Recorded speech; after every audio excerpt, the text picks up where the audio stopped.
어릴 때는 특히 다른 애랑 비교를 했을 때 누구는 뭐 영어 유치원 다닌다, 영어를 잘한다 그런 불안감이 막 올라오고 그렇죠. 좀 크니까는 뭐 누구는 선행학습 진도가 어디까지 나갔다, 누구는 학원 무슨 반이다 그러면 또 수시로 불안감들이 올라오고 사람들을 지켜보다 보면 기막히게 좀 운이 따르는 것 같이 보이는 사람들이 있단 말이에요. 맞아요. 근데 그런 사람들은 보통 어떤 공통점이 있어서 저 사람은 저렇게 운이 좋지? 이렇게 느끼는지 그것도 연구 결과가 좀 있나요? 10만 건 사례를 분석해 본 결과에 따르면 사실은 아이가 운을 잘 활용하고 운의 흐름을 타고 나아갈 수 있게 도와주려면은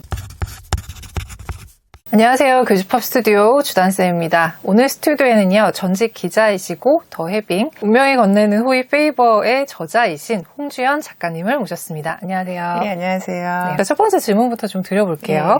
요즘을 불안 시대라고 얘기를 하잖아요. 부모도 마찬가지고 아이들도 그런 것 같아요. 불안을 없애버리는 솔루션에 대해서 많이들 찾아보고 계신 것 같아요. 그런데 이 불안이 부정적인 게 아니라 운이랑 크게 관련이 있다는 말씀하셨단 말이에요. 어떤 맞습니다. 내용인가요? 사실 저도 사춘기 아이를 키우고 있는데 애를 키우다 보면 정말 수시로 불안감이 올라오는 것 같아요. 그럼요. 애가 어릴 때는 특히 다른 애랑 비교를 했을 때 누구는 뭐 영어 유치원 다닌다, 영어를 잘한다 그런 불안감이 막 올라오고 그렇죠. 좀 크니까는 뭐 누구는 선행학습 진도가 어디까지 나갔다, 누구는 학원 무슨 반이다 그러면 또 수시로 불안감들이 올라오고 또 다른 어머님들하고 얘기를 해보면은 요즘은 옛날처럼 공부만 잘한다고 해서 안정적인 직업을 가질 수 있는 시대가 아니잖아요. 그러니까 뭘 해서 먹고 살아야 되나라는 고민들을 굉장히 많이 하시고 모든 게 다 불안해요. 불안해 하시더라고요. 아이들을 봤을 때도 요즘 아이들 같은 경우는 어린 나이에 미디어에 노출이 많이 되고 특히 SNS를 통해서 딴 친구들하고 여러 가지로 비교들을 많이 하다 보니까는 그런 거에서 오는 불안감, 또 학업에서 오는 불안감, 또 아이들도 진로에 대한 불안감도 굉장히 큰 거를 제가 많이 엄마들하고 얘기하면서 느끼고 있는데요.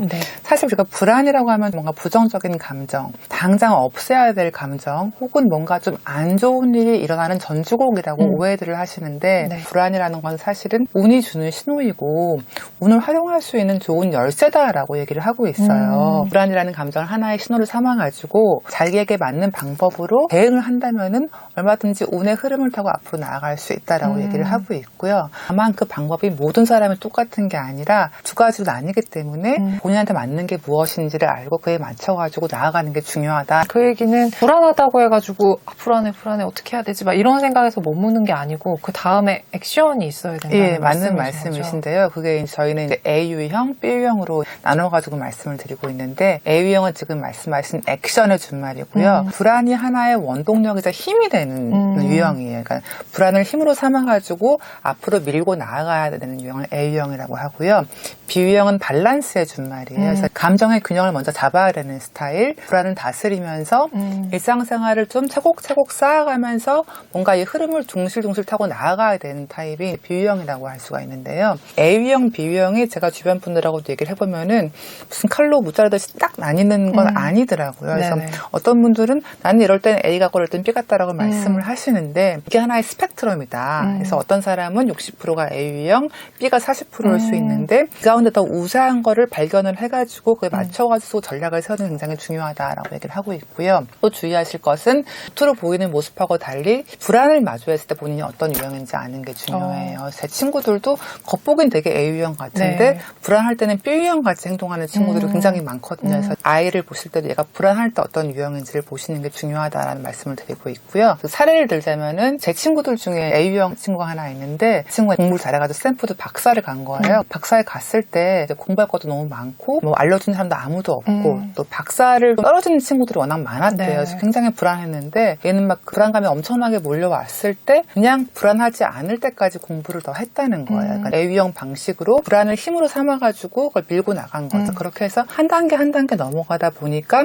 어느 순간 됐을 때 불안도 다스릴 수 있었고 박사도 훨씬 빨리 땄고 졸업회 진로도 굉장히 좋았기 때문에 굉장히 좋은 운들을 만났다라고 얘기를 하고 있고요. 반대로 B유형 친구가 또 제 주변에 하나가 있는데 이 친구는 고등학교 내내 전교 1등을 하던 친구예요. 시험 전날 되면 저는 B유형인데 벼락치기를 막 하는데 그 친구는 밤 10시에 자더라고요. 그래서 너는 왜 이렇게 일찍 자냐 왜냐 그랬더니 자기는 전날에 새로운 걸 보기 시작하면 공부가 안 된다는 거예요. 전날에 그냥 아는 거 체크하고 일찍 잔다. 근데 정말 그 친구는 안정적으로 항상 1등을 했고 대학도 굉장히 우수한 성적으로 의대에 진학을 해서 지금 전문직으로 잘 살고 있는데 A유형, B유형 맞는 방식에 따라서 잘 활용을 해서 불안을 넘어가고 나아간다면은 누구든지 좋은 운의 흐름을 탈 수 있다라고 말을 하고 있어요. 근데 이렇게 얘기를 들으면 아 나는 A구나 B구나 이렇게 그냥 바로 판단이 가능한 건가요? 아니면 어떤 테스트 같은 게 필요한가요? 어른들 같은 경우는 자기의 역사를 돌아보면 알 수 있다라고 얘기를 하고 있어요. 3W1H 메모라는 걸 자기가 소개를 하고 있는데 when, 언제 불안감을 느꼈는지, why, 왜 불안감을 느꼈는지, 그다음에 how, 그 불안했을 때 어떻게 대응을 했는지, what happened, 그 행동을 했는 그 결과가 어떻게 나왔는지를 보는 게 중요한데요. 그 결과를 볼 때도 단기적인 결과, 장기적인 결과가 어떻게 나왔는지 비교하는 게 중요하거든요. 그래서 예를 들어가지고 아이를 볼 때도 얘가 원래 A유형인데 B유형으로 대응을 한 상황이 있을 수 있잖아요. 그 결과가 좋지 않았다면은 이 친구는 A로 가는 게 맞는 친구였겠죠. 그렇게 자신의 과거나 아이의 과거를 보면서 이걸 돌아보는 방법을 저희가 추천을 하고 있습니다. 그러면 부모님들하고 아이가 다른 유형일 수 있잖아요. 네네. 부모님이 본인의 경험에 비추어서 지도를 했는데 그게 뭐 잘못된 선택일 수도 있겠네요. 어머님들은 시험에 관심이 많으시니까 시험을 예로 들자면은 어머니가 A유형이고 자식이 B유형인 경우에 사실 B유형들은 조금씩 불안에 적응하는 게 굉장히 중요하거든요. 큰 시험에 있을 때 바로 그 시험을 보러 가게 하는 게 아니라 집에서 똑같은 환경에서 똑같이 시간을 재고 같은 시간에 시험을 시작하게 해가지고 모의 시험을 적응할 수 있게 도와준 다음에 그게 적응이 된 다음에는 한 발 더 나아가서 시험장과 유사한 환경, 집 밖의 환경에 나가가지고 또 같은 시간을 재고 또 똑같이 시험을 볼 수 있게 하면서 그 시험 환경에 적응할 수 있고 불안감을 누그러뜨리게 도와주는 게 굉장히 도움이 된다라고 말을 하고 있고요. 반대로 어머니가 B유형이고 자녀가 A유형인 경우에는 사실은 제 주변에도 굉장히 많은데 A유형 같은 경우는 저도 A유형에서 알고 있지만은 시험 다가올수록 공부가 더 잘 되긴 하거든요. 좀 급한 마음도 들고 불안감이 효율을 올려주기 때문에 하나의 연료 역할을 하기 때문에 잘 될 수가 있는데 이제 어머니가 본인이 B유형으로 공부하시는 분들은 그걸 도저히 이해를 못 하시더라고. 쟤는 왜 저런지 모르겠다. 물론 그렇다고 하면 시험 전에 공부하지 말라고 할 수는 없지만은 그 차이를 알고 아 얘는 이럴 때 효율이 나누는 안다면은 훨씬 더 아이를 이해하고 맞는 방법으로 지도할 수 있지 않을까라는 생각을 해봅니다. 불안에서 시작해서 운으로 연결지어가지고 말씀을 해주셨는데 이제 운을 중심으로 한번 질문을 드려볼게요. 사람들을 지켜보다 보면 기막히게 좀 운이 따르는 것 같이 보이는 사람들이 있단 말이에요. 맞아요. 근데 그런 사람들은 보통 어떤 공통점이 있어서 저 사람은 저렇게 운이 좋지? 이렇게 느끼는지 그것도 연구 결과가 있나요? 10만 건 사례를 분석해 본 결과에 따르면 사실은 우리가 흔히 운이 좋은 사람, 운이 나쁜 사람이라고 표현을 하는데 그건 맞지 않는 표현이다라고 저희가 얘기를 하고 있어요. 그 말의 전제는 마치 운이 좋은 사람은 타고나는 거고 운이 나쁜 사람은 타고나는 것처럼 전제를 두고 있는데요. 사실은 누구든지 본인이 충분히 행복하고 만족한 삶을 누릴 만큼의 그 운을 타고난다라고 얘기를 하고 있고요. 운이란 걸 저희가 하나의 그릇에 비유해서 설명을 하고 있는데 그릇을 본인이 얼마나 채우냐에 따라서 얼만큼 행복하고 만족한 삶을 사느냐가 달라진다라고 얘기를 하고 있고 이 그릇을 채우는 거는 본인이 어떻게 운을 활용하는지에 따라 낄 수가 있다라고 얘기를 하는 거예요. 그릇을 꽉 채운다면 아까 말씀하신 것 같이 굉장히 좀 운이 좋아 보이는 사람이 될 수 있는 거고 본인은 그릇은 이만한데 바닥에 물이 그냥 이 정도 있을 만큼만 채운다면은 이 사람은 남들이 보기도 그렇고 본인이 느끼기도 그렇고 잘 안 풀리는 사람을 느낄 수가 있는데 사실 저희가 운을 잘 활용하는 사람들을 봤을 때 공통점 중에 하나가 운이 좋은 시기와 안 좋은 시기는 사실 누구한테나 오는 거거든요. 그걸 대하는 자세가 좀 달랐다라고 얘기를 하고 있는데요. 운이 안 좋은 시기 나 이렇게 운이 안 좋아. 언제 나한테는 좋은 운이 오는 거야. 언제 로또가 되는 거야. 이렇게 막연히 좋은 운을 기다리는 게 아니라 좀 능동적인 자세로 지금은 내가 성숙하는 시기구나. 그리고 지금 하나하나 불안을 신호로 삼아서 앞으로 나아가면서 하나하나 쌓아가는 과정이 좋은 운이 왔을 때 더 높이 날 수 있게 해주겠구나라는 걸 알고 그 시기에도 한 발 한 발 앞으로 나아갔다는 거예요. 운이 좋은 시기가 왔을 때는 내가 잘나서 그래. 역시 나는 훌륭해. 자만하지 않고 지금은 성장하는 시기구나. 그리고 지금 또 배워가지고 또 안 좋은 시기가 왔을 때 그걸 대비해야지라는 마음으로 이 운의 흐름을 하나의 성숙과 성장의 과정으로 보면서 함께 성장해 나가는 그런 잠재력이 있는 사람들이 운을 잘 활용하고 또 특히 인생 후반부로 갈수록 굉장히 좋은 운이 빛을 발했다라고 저희가 다 얘기를 하고 있거든요. 그럼 이거를 자녀 교육에 떼어가지고 좀 설명을 해주시면 어떨까요? 사실 아이를 키우면서 일이 일비하기가 굉장히 쉽고 저 같은 경우도 그렇죠. 매일 하루에도 감정이 몇 네, 번씩 그렇죠. 왔다 갔다 하는데 아까 말씀드린 A유형, B유형의 차이나 이렇게 좀 인생을 보는 시각의 차이가 굉장히 중요하다는 걸 제가 알고 또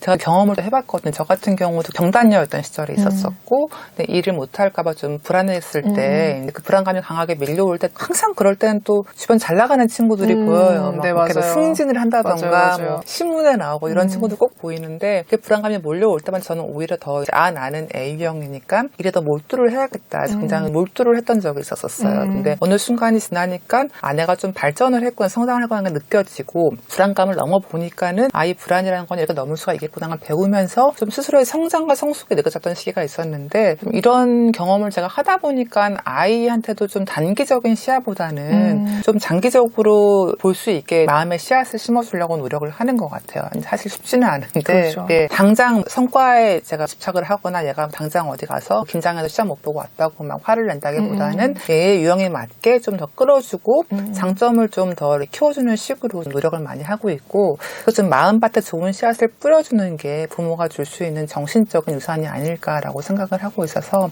그 부분에 많이 신경을 쓰고 있습니다. 아까 전에 운의 그릇을 채워야 된다 이렇게 예. 말씀을 하셨는데 예.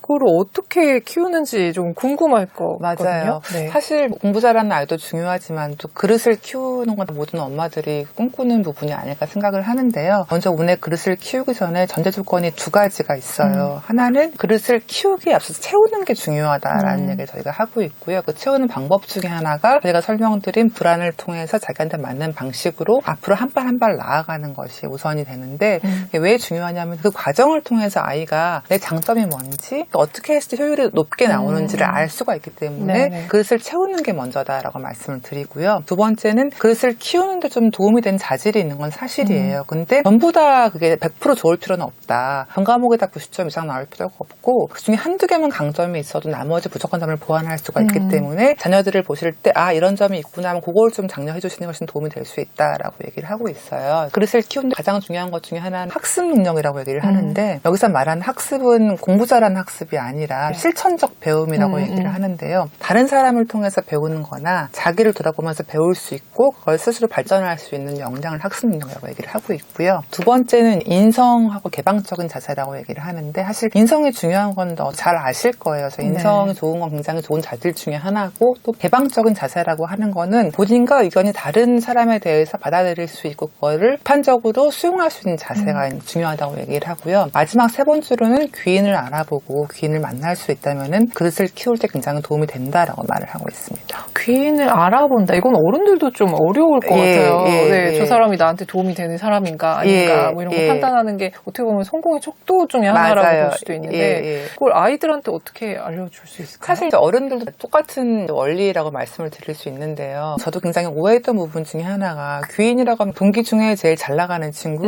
승진 제일 빠른 친구, 주변에서 제일 돈 많이 번 아는 사람이라고 생각하실 수 있는데 귀인은 그 사람의 사회적 성공이나 재력 혹은 인맥과는 관계가 없다라고 저는 얘기를 하고 있어요. 사람과 사람 사이의 관계는 에너지의 교환이기 때문에 나한테 좋은 에너지를 주는 사람이 귀인이 될 수 있다라고 얘기를 하고요.